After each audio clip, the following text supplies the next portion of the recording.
नमस्कार, आर्या न्यूज देख रहे हैं आप। मैं हूं आपके साथ पल्लवी सिंह। प्रधानमंत्री नरेंद्र मोदी ने उत्तराखंड के स्थापना दिवस पर आज राज्य के लोगों को बधाई दी है। बता दें आपको कि प्रधानमंत्री नरेंद्र मोदी ने ट्वीट कर वहां पर प्रदेश वासियों को ये बधाई दी है। क्या कुछ ट्वीट में लिखा वो अब आपको दिखाते हैं कि पीएम मोदी की तरफ से एक ट्वीट कर यहां पर प्रदेशवासियों को बधाई दी गई।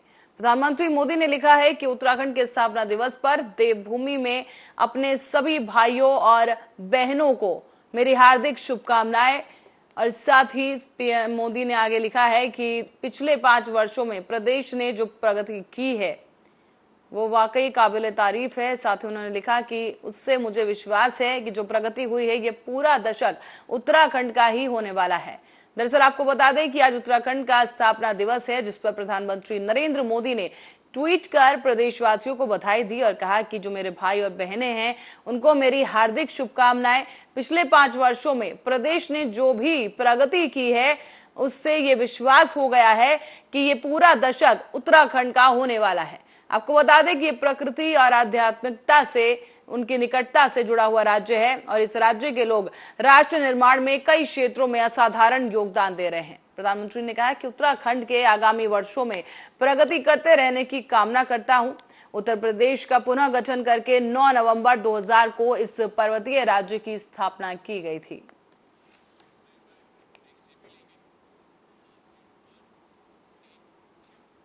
तो इसी कड़ी में आपको बता दें कि मुख्यमंत्री पुष्कर सिंह धामी ने भी प्रदेशवासियों को राज्य के स्थापना दिवस पर बधाई और शुभकामनाएं दी हैं।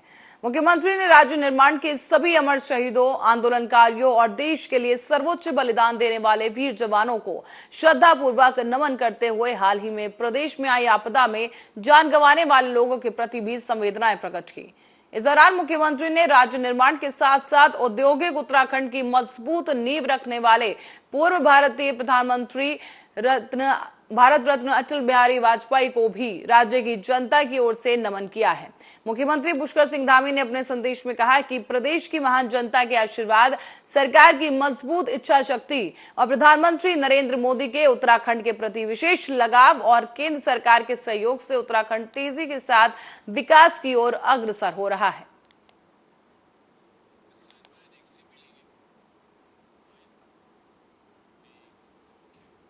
और अमेरिका में मध्यावधि चुनाव के बीच प्रतिनिधि सभा में इस बार भारतीय अमेरिकियों का 100% स्ट्राइक रेट रह सकता है।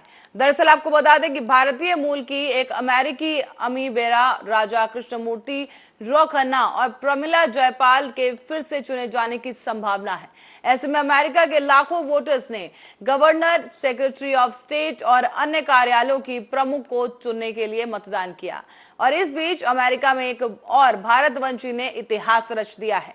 आपको बता दें कि भारतीय और अमेरिकी महिला अरुणा मिलर मैरीलैंड में लेफ्टिनेंट गवर्नर का पद संभालने वाली पहली अप्रवासी बन गई हैं। अरुणा मिलर ने साल 2010 से 2018 तक मैरीलैंड हाउस ऑफ डेलीगेट्स में 15 जिलों का प्रतिनिधित्व किया था और साल 2018 में हुए संसदीय चुनाव में उन्हें हार का मुंह देखना पड़ा।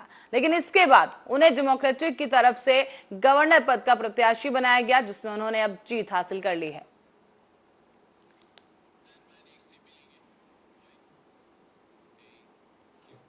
और अपने 2 दिवसीय मथुरा प्रवास के दौरान दूसरे दिन बुधवार को सीएम योगी आदित्यनाथ श्री कृष्ण जन्म स्थान पहुंचे हैं। यहाँ उन्होंने सबसे पहले ठाकुर केशव देव महाराज के दर्शन किए और यहां से वो योग माया मंदिर पहुंचे, जहां उन्होंने गर्भगृह में भी दर्शन पूजन किया। आपको बता दें कि भागवत भवन में उन्होंने जुगल सरकार की पूजा अर्चना कर आरती की है। साथ ही जन्मस्थान में निर्माणाधीन लीला मंच के बारे में भी जानकारी ली। उत्तर प्रदेश ब्रज तीर्थ विकास परिषद के उपाध्यक्ष शैलजाकांत मिश्र ने उन्हें निर्माण के बारे में जानकारियां दी हैं। इसके बाद योगी वेटरनरी यूनिवर्सिटी स्थित एक गेस्ट हाउस के लिए निकल गए और इसके बाद यूनिवर्सिटी परिसर में उन्होंने पौधारोपण किया है। कुछ तस्वीरें उन्होंने साझा की जो हम आपको दिखा रहे हैं। यहाँ पर मुख्यमंत्री योगी आदित्यनाथ पौधारोपण करते हुए नजर आ रहे हैं।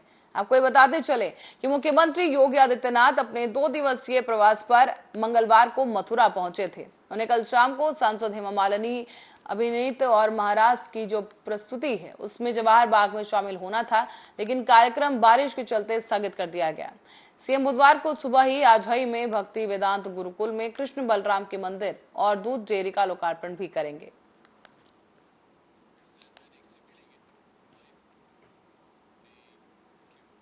और जम्मू कश्मीर के डोडा किश्तवाड़ मार्ग पर प्रेमनगर के पास एक चिनाब नदी में कार गिर गई है और इस दर्दनाक हादसे में कार सवार 4 युवक लापता बताए गए। उनमें से एक राजस्थान के जोधपुर और 3 डोडा जिले के ही रहने वाले बताए जा रहे हैं। मिली जानकारी के अनुसार मंगलवार की देर रात को यह हादसा हुआ जब प्रेमनगर के पास ये गाड़ी अनियंत्रित होकर चिनाब नदी में जा गिरी है। इस घटना के बाद से राहत और बचाव कार्य जारी है।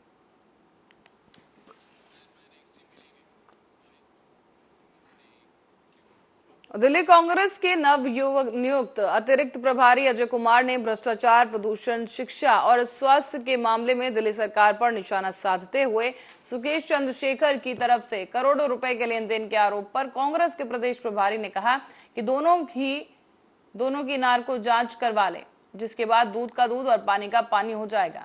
उन्होंने ये भी कहा कि आबकारी नीति के जरिए सरकार के राजस्व को 4000 करोड़ रुपए का नुकसान पहुंचाया गया है।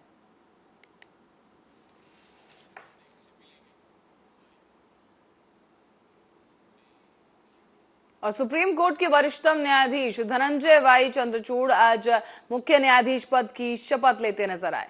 यहाँ आपको बताते चलें कि राष्ट्रपति द्रौपदी मुर्मू राष्ट्रपति भवन में देश के 50वें सीजेआई जस्टिस चंद्रचूड़ को उन्होंने पद की शपथ दिलाई है।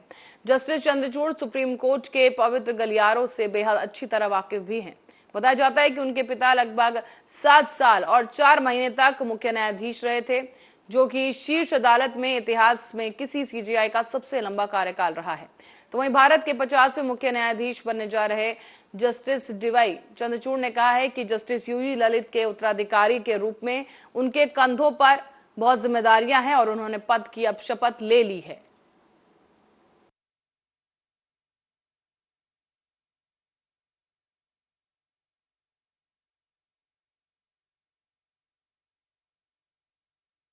बताते चलें कि यहाँ पर उम्मीद है कि जो भी अच्छे काम शुरू किए गए हैं और उन्हीं को वो जारी रखेंगे। जस्टिस चंद्रचूड़ ने इस बीच supreme court bar justice U U Lalit के लिए आयोजित किए गए विदाई समारोह को संबोधित करते हुए कहा है कि 49वें सीजेआई ने उल्लेखनीय नेतृत्व किया। वो अपने कार्यकाल के दौरान न्याय तक पहुंच बढ़ाने को लेकर प्रतिबद्ध रहे हैं। और बता दें कि न्यायमूर्ति चंद्रचूड़ 10 नवंबर 2024 तक 2 साल के लिए इस पद पर रहेंगे।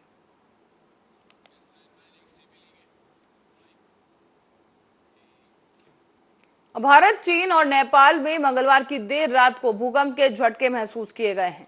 बताया जा रहा है कि रात करीब 2 बजे ये भूकंप के झटके महसूस किए गए और रिक्टर स्केल पर इनकी तीव्रता 6.3 मापी गई है। भारत में दिल्ली, यूपी, बिहार, उत्तराखंड, मध्य प्रदेश, हिमाचल प्रदेश और जम्मू कश्मीर के कई शहरों में भी भूकंप के झटके महसूस किए गए हैं और भूकंप का जो केंद्र है वो नेपाल रहा है। ऐसे में सबसे ज्यादा तबाही की खबरें नेपाल से ही सामने आई। बताया जा रहा है कि यहाँ पर दोती में एक घर गिरने की वजह से 6 लोगों की मौत हो गई है। तो वहीं उत्तराखंड के पिथौरागढ़ में भी बुधवार की सुबह 6:27 पर भूकंप के ये झटके फिर महसूस किए गए। इन झटकों की तीव्रता 4.3 थी। भारत में नेपाल सीमा से सटे उत्तराखंड के पिथौरागढ़ के पास सबसे तेज 6.3 तीव्रता के भूकंप के झटके महसूस किए गए हैं। इसी के साथ ही पूरे उत्तर भारत में भी भूकंप के जोरदार झटके महसूस किए गए। नेशनल सेंटर फॉर सिस्मोलॉजी के मुताबिक भूकंप का जो केंद्र है वो पिथौरागढ़ से लगभग 90 किलोमीटर की दूर नेपाल में था। नेपाल में भूकंप के सबसे ज्यादा नुकसान होने की खबर सामने आई है। यहाँ के डोटी में भूकंप के झटकों से एक मकान गिर गया, जिस हादसे में 6 लोगों की मौत हो गई। बताया ये भी जा रहा है कि इस दौरान करीब 5 लोग घायल हुए और डोटी में 6.6 तीव्रता के भूकंप के झटके महसूस किए गए। मरने वालों में एक ही परिवार के 3 लोग शामिल हैं और भूकंप में घायल हुए लोगों को अस्पताल भर्ती कराया गया। नेपाल में फिलहाल सेना राहत और बचाव कार्य में जुटी हुई है।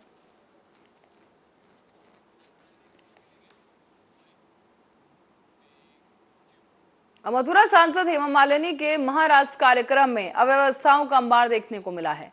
इसी के चलते कार्यक्रम रद्द करना पड़ा। और अब आपको बता दें कि मथुरा सांसद हेमा मालिनी कार्तिक पूर्णिमा के अवसर पर जवाहर बाग में कार्तिक पूर्णिमा महोत्सव के दौरान महाराज का आयोजन किया जाना था। इसी कार्यक्रम में सीएम योगी आदित्यनाथ भी मथुरा आए थे, पर मौसम ने इस कार्यक्रम पर पानी फेर दिया है, जहां बारिश की वजह से इस कार्यक्रम को रद्द करना पड़ा, क्योंकि इसमें काफी अड़चनें देखने को मिली हैं। तस्वीरों में हम आपको दिखा दें कि यहाँ पर बड़ी संख्या में लोग हेमा मालिनी के इस कार्यक्रम को देखने पहुंचे थे, लेकिन तेज बारिश के चलते प्रशासन के द्वारा की गई व्यवस्थाएं सारी फेल हो गई हैं। यहाँ लोगों ने सर पर कुर्सियां उठाकर बारिश से भीगने पर बचने के लिए अपना प्रयास किया है और तस्वीरों में देखा जा सकता है कि कुर्सियां सर पर लिए खड़े ये लोग हैं और बारिश से बचने की कोशिश कर रहे हैं और धीरे धीरे कार्यक्रम स्थल से लोग निकलना शुरू हो गए। बताया जा रहा है कि इस कार्यक्रम के बीच में ही दर्शक अपना स्थान छोड़कर वहां से निकल गए और इसी बीच घोषणा हुई कि ये कार्यक्रम रद्द किया जाता है, जिसको लेकर दर्शकों में खासा मायूसी देखने को मिली है और इसी को लेकर प्रशासन के द्वारा किए गए इंतजाम फेल हो गए हैं।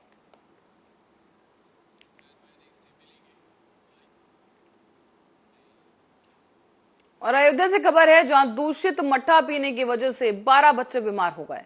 एक बड़ा ये मामला सामने आया है, जहां गांव के ही एक व्यक्ति के घर में ये मट्ठा बनाया गया था और वहीं इस मट्ठे को पीकर करीब 12 बच्चों की तबीयत अचानक बिगड़ने लगी। उन्हें उल्टी होना शुरू हुआ, जिसके बाद सभी बच्चों को सीएचसी में भर्ती करा दिया गया है। फिलहाल बच्चों का इलाज जारी है और इस पूरे मामले की जानकारी देते हुए सीएचसी अधीक्षक डॉक्टर बरनवाल ने बताया है कि आए हुए बच्चों का इलाज डॉक्टरों की देखरेख में किया जा रहा है। नाम विकास हमारा नाम है, सैदपुर के बगल गोल्डनपुरा घर है और भैंस बच्चा दिया था 5-6 दिन हो गया। उसका मट्ठा जो है पिलाया गया, पूजा पाठ होता है ना जो, तो उसी में पिलाया गया बच्चों को। 8-10 बच्चे हैं, तो उसमें से 2 बच्चे हमारे भी सीरियस हैं और 2 बच्चे सही सलामत ठीक है। हम भी माठा पिए हैं लेकिन हमको कुछ हुआ नहीं अभी, और 2 बच्चे हमारे छोटे छोटे वो अस्पताल में आए हुए, उनको कुछ नहीं हुआ। बाकी जो 12 साल की कोमल लड़की है वो उसकी पलटी हो रही है और जो 8 साल का लड़का दीपक है उसको भी पलटी हो रही है। कितने बच्चे टोटल थे? टोटल सब मिला के 12-13 बच्चे थे। सभी का इलाज चल रहा है? सबका इलाज चल रहा है, लेकिन अभी 2 बाकी हैं, रास्ते में 2। जैसा कि हमें पता चला कि जो है गढ़लिनपुरवा से जो है वहाँ एक परिवार के जो है बच्चे जो है मट्ठा पीने के उपरांत जो है उल्टी होने लगी और जो है सारे बच्चे 11 बच्चे हमारे यहाँ आए हैं जो सारे भर्ती हैं। सबका इलाज हो रहा है, स्थिति नियंत्रण में है, कोई घबराने की बात नहीं है। और योगी सरकार का ऑपरेशन क्लीन लगातार जारी है। इसी क्रम में रायबरेली में पुलिस और बदमाशों के बीच मुठभेड़ हुई है। बताया जा रहा है कि इस मुठभेड़ में जवाबी फायरिंग के दौरान एक बदमाश के पैर में गोली लगी और वो घायल हुआ है। मामला मिल एरिया थाना इलाके के शारदा नहर मोड़ के पास का है, जहां पर पिछले दिनों हुई लूट के बाद पुलिस और एसओजी ने सघन चेकिंग अभियान चलाया था। बता दें आपको कि बैरियर लगाकर वाहनों की चेकिंग की जा रही थी और देर रात को एसओजी और मिल एरिया पुलिस आने जाने वाले वाहनों की ये चेकिंग कर रही थी। इसी दौरान बाइक पर सवार 2 युवकों को जब पुलिस ने रुकने का इशारा किया तो बाइक सवार रुकने के बजाय बाइक दौड़ाने लगे। इसी बीच एसओजी और मिल एरिया पुलिस ने उनका पीछा किया। पुलिस को आता देख बदमाशों ने फायरिंग शुरू की, जिसके बाद जवाबी फायरिंग में एक बदमाश घायल हो गया है। उसे हिरासत में लेकर इलाज के लिए अस्पताल में भर्ती कराया गया, जहां से उसे जिला अस्पताल के लिए रेफर कर दिया गया है। तो वहीं दूसरी तरफ बदमाश मौके से भागने में फरार हो गया है, जिसकी तलाश की जा रही है। रोहित कुमार 26 साल का आया है, उसको पुलिस वाले एम्बुलेंस से लेके आए हैं, तो वो वहाँ अमावा सीएचसी से रेफर है और बता रहे हैं कि उसके दाहिने पैर में गोली लगी। उसके हमने भी देखा दाहिने पैर में उसको चोट है, यहाँ फर्स्ट एड करके एडमिट किया। खबर उत्तर प्रदेश के मिर्जापुर से है, जहां चुनार तहसील क्षेत्र के अदलहाच में भारतीय किसान यूनियन के बैनर तले आयोजित की गई एक महापंचायत, जिसमें राष्ट्रीय प्रवक्ता राकेश टिकैत पहुंचे हैं और उन्होंने केंद्र सरकार पर जमकर आरोपों की बौछार की। कहा गया कि केंद्र सरकार झूठ बोलने का काम कर रही है। दिल्ली प्रदर्शन की बरसी पर 26 नवंबर को देश के सभी प्रदेश की राजधानी में गवर्नर को अपनी मांगों को लेकर पत्र रख दिया जाएगा। स्थानीय टोल प्लाजा के लिए भी 26 नवंबर तक का समय दिया गया है। कहा जा रहा है कि इस समय से हटा लें, वरना हमें हटाना आता है। इसमें तो हम मास्टर हैं। महापंचायत में जिले के अलावा सोनभद्र और भदोही के किसान भी एकजुट हुए। तो वो है, यही तो हम गारंटी कानून चाहते हैं कि देश में एमएसपी गारंटी कानून बने। स्वामीनाथन कमेटी की रिपोर्ट को लागू करो तो सस्ते में कोई नहीं खरीद करेगा। अगर कोई खरीद करेगा तो उसको सजा और जुर्माने का प्रावधान। किसान पेंशन के लिए क्या रणनीति है? किसान पेंशन होनी चाहिए, जैसे हरियाणा की वो है, हरियाणा में जैसे अच्छा, ये सब वहाँ पर 2,500 मिर्जापुर ये सब आंदोलन करते करते क्या 2024 लोकसभा चुनाव से पहले क्या एक बड़े रूप के तैयारी क्या पता अब हम क्या को ज्योतिषी हैं, क्या होगा तो इनका बारिश हुई है, यहाँ का पैसा आया ही नहीं, जो नुकसान हुआ है उसका पैसा सरकार दे ही नहीं रही। देखो सरकार झूठ बोलने का काम सबसे ज्यादा करे। सर मिर्जापुर में जो बारिश हुई है, बारिश नहीं हुई, इसको सूखा घोषित नहीं किया गया, इसके बारे में वो करा नहीं, बहुत जगह नहीं करा, और कर भी दिया तो दिया नहीं कुछ। साहब ये कहा जाता है कि आप जो माहौल बनाते हैं उसका फायदा विपक्ष को मिलता है। ले लो विपक्ष है कहाँ से, विपक्ष वालों को तो हम ढूंढ रहे हैं, हमें तो कहीं विपक्ष दिख रहा। खबर हमीरपुर के राजकोतवाली कस्बे के जुगनिया से है। यहाँ पर आपको बता दें कि जुगियाना में दो पक्षों के बीच जमकर मारपीट हुई और इस दौरान कई राउंड की फायरिंग की भी खबर सामने आई है। मारपीट में एक महिला समेत 3 लोग घायल हो गए और मारपीट और फायरिंग के दौरान कस्बे में दहशत का माहौल बना हुआ है। फिलहाल पुलिस ने दोनों पक्षों में किसी तहरीर न मिलने पर 50 लोगों के विरुद्ध खुद मुकदमा दर्ज किया है और नगर पालिका सभासद समेत दोनों पक्षों के 5 लोगों को गिरफ्तार कर जेल भेज दिया गया है।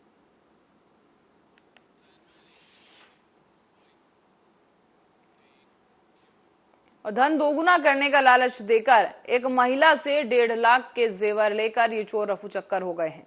दरअसल बाइक सवार 2 युवक महिला समेत उसकी बहू के सारे जेवर लेकर मौके से फरार हो गए। फिलहाल पीड़ित महिला ने थाने में तहरीर दी है, जिसके बाद इस मामले की छानबीन की जा रही है। माल घर से मैरिया के यहाँ से ले गए। कैसे क्या हुआ? कि तुम्हारा लड़का खराब है, ये है वो है, और लड़के तुम्हारे अच्छे हो जाएंगे। अरे तो कहाँ हुआ था? कहाँ किस जगह पे घटना हुई है? अरे शायद तुम्हारे कुछ।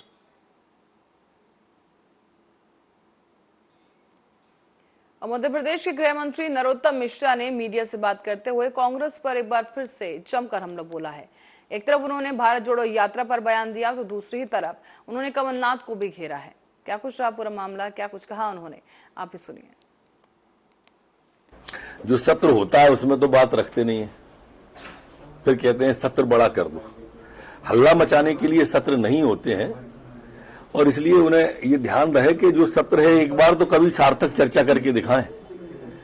जब चर्चा की बात आती है तब हल्ला करते हैं, तब पलायन करते हैं। मुख्यमंत्री तक का तो भाषण सुनते नहीं। ऑनर किलिंग शब्द का प्रयोग किया गया है, पर यह दरअसल पड़ोस की एक बच्ची को, धीरू जाटव नाम का बच्चा 2 साल पहले ले गया था। अब उस बच्ची के भी बच्चा है। इसमें वो अभी दिवाली के बाद से आया हुआ था, तो उसके बाद में ये घटना घटी है। 7 लोगों पर केस रजिस्टर्ड हो गया है और जो मुख्य आरोपी है सुरेश जाटव, लड़की का पिता, उसको गिरफ्तार कर लिया गया। यात्रा का ध्येय पहले दिन से ही नहीं था, तो बदलने का प्रश्न ही पैदा नहीं होता है। और मैंने जैसा कहा कि उन्हें खेद पत्र जारी करना चाहिए। राहुल गांधी जी आ रहे हैं तो वही घोषणा करके गए थे, राष्ट्रीय अध्यक्ष थे यहाँ पर, 10 दिन में 2 लाख किसान का माफ, नहीं तो मुख्यमंत्री बदल देंगे। राष्ट्रीय अध्यक्ष से झूठ बोलवा हो तो पहले तो घुसने के पहले उनसे कार्रवाई करें और घुसने के पहले राहुल गांधी मध्य प्रदेश में किसान से माफी मांगे, नौजवान से माफी मांगे। माननीय कमलनाथ जी को खेद पत्र तैयार करना चाहिए पहले।